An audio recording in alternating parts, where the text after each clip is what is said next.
Mi chiamo Angela Saba, siamo, a Curanuova, un borghetto piccolo, di case in prossimità nel comune di Massa Marittima, e la frazioncina è Valpiana.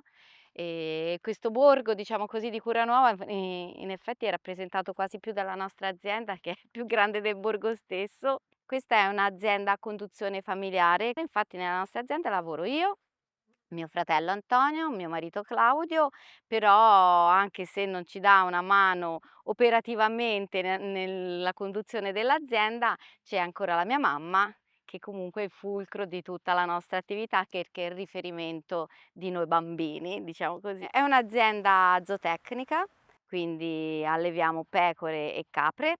Siamo qui in Maremma da circa 60 anni perché le nostre origini sono diverse. Mio babbo era sardo e la mia mamma è abruzzese, però siamo tutti naturalizzati maremmani. Negli anni siamo passati da allevare una marea di tipicità di animali, perché avevamo le vacche nella stalla, una piccola stalla con corsia centrale e poste laterali, quindi, conosco anche le bestie vaccine, avevamo i maiali, avevamo i polli, poi abbiamo deciso di dare una sterzata, passando ad allevare solo una razza, perché poi nella vita decidi anche di farne una, ma fatta bene. E quindi abbiamo deciso di allevare esclusivamente pecore. Siccome mio babbo era di origini sarde, ovviamente la razza allevata era quella sarda. E mio babbo, quando è venuto dalla Sardegna, diciamo che si è innamorato di questa azienda che rispecchiava un po', per certi versi, con la collina, un po' la sua terra, però lui voleva fare cose diverse, poi non c'è riuscito, perché nel sangue dei sardi, soprattutto chi ha sempre fatto la vita da pastore, c'è questo, è nel DNA. Io dico che nelle vene scorre latte, non scorre sangue. E quindi lui piano piano ha riaperto l'attività che aveva sempre fatto in Sardegna, noi figlie lo abbiamo aiutato a portare avanti questa attività. Lui, estremamente tradizionalista, voleva lavorare in un certo modo. Quando poi è venuto a mancare, io ho portato tutto il mio bagaglietto universitario, perché ho fatto l'università a Pisa, ho cercato di portarlo in azienda. Il nostro gregge è un gregge a razze miste. Sono sarda, poi negli anni abbiamo introdotto la comisana, che è una delle razze che io amo di più in assoluto, e la massese. La massese è la razza autoctona toscana, quella nera con o senza corna, ma insomma è la razza autoctona toscana. Abbiamo queste 3 razze italiane e non mi interessa assolutamente che mi producano latte come una vacca, il tanto latte lo lascio alle vacche e non alle pecore, però quel latte che viene fatto deve essere un latte di alta qualità, e mescolando insieme, diciamo così, queste 3 tipologie di queste 3 razze, il latte che ne deriva è veramente un latte con dei parametri qualitativi importanti. Da tipo 15 anni abbiamo anche le caprette.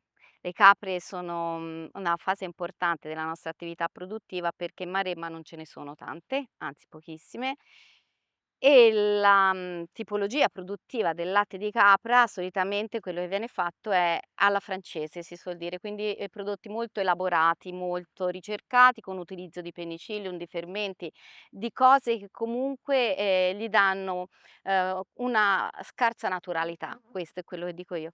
Invece il nostro modo di lavorare sia il latte di pecora che il latte di capra è totalmente naturale, molto tradizionale, ma anche innovativo, perché comunque lavoriamo al latte crudo, non utilizziamo fermenti di nessun genere nel latte innesto né siero innesto. Ovviamente devi avere tecniche, competenze, capacità, perché i tempi son cambiati. Quindi la vecchia impostazione della pastorizia, io lavoro come mio nonno, io lavoro come mio padre, non va più bene, e questo è un concetto un pochino più innovativo, che è dovuto a una mentalità forse più aperta, ma che ci permette poi di seguire una filiera produttiva, molto più tecnica, molto più sicura, sia da un punto di vista igienico-sanitario che anche da un punto di vista proprio qualitativo, quindi parlo di caratteristiche organolettiche. Il latte è un bene prezioso. Negli anni abbiamo deciso di stoppare la vendita del latte, che veniva data a dei trasformatori autorizzati qui locali, ma anche perché la collaborazione con l'università ci ha permesso di avere dei controlli più analitici sul latte. Quando un'università ti dice: "Guarda Angela, Avete un latte veramente straordinario, allora lì ti metti a pensare un attimino e dici: "Sai che c'è? Io questo latte me lo trasformo da sola". E infatti nel 2026 saranno esattamente 20 anni che lavoriamo per conto nostro il latte dei nostri animali e che lavoriamo sulla nutraceutica. La nutraceutica è un mix fra nutrizione e farmaceutica. Infatti il latte che noi trasformiamo è un latte con caratteristiche salutistiche importanti. Gli animali non vengono assolutamente forzati a produrne di più, sono bravi, pascolano e quindi cerchiamo appunto di lavorare tanto sull'alimentazione. Grazie all'università abbiamo fatto nel 2006 una sperimentazione che ha dato esiti straordinari, straordinariamente positivi, perché proprio il nostro modo di allevare, il nostro modo di gestire gli animali, con in più un'integrazione alimentare decisa dall'università e il loro seguirci passo passo anche nello scegliere alcune culture da mettere nei campi e come fare la razione alimentare degli animali, ci ha permesso di fare una sperimentazione che ha portato alla nascita del primo pecorino anticolesterolo, qui al mondo. Il pastore di oggi è una persona che ha studiato spesso e volentieri, è una persona che conosce, sa quello che fa e vorrebbe anche fare reddito. Purtroppo manca il ricambio generazionale e la vecchia tipologia di pastore è quello che lavora come faceva il nonno e pensa che tutto ciò che veniva fatto prima vada continuato a esser fatto perché era il modo giusto di lavorare. Non è così. Così come si evolve il mondo in tutti i suoi aspetti, così si deve evolvere anche la pastorizia e tutto il resto. Qui in Maremma siamo fortunati perché è una natura bella, verace e va sfruttato questo aspetto. Quindi l'allevamento ovino è una caratteristica importante della Maremma. La tradizione la mantieni viva sfruttando tutto ciò che l'innovazione ti dà.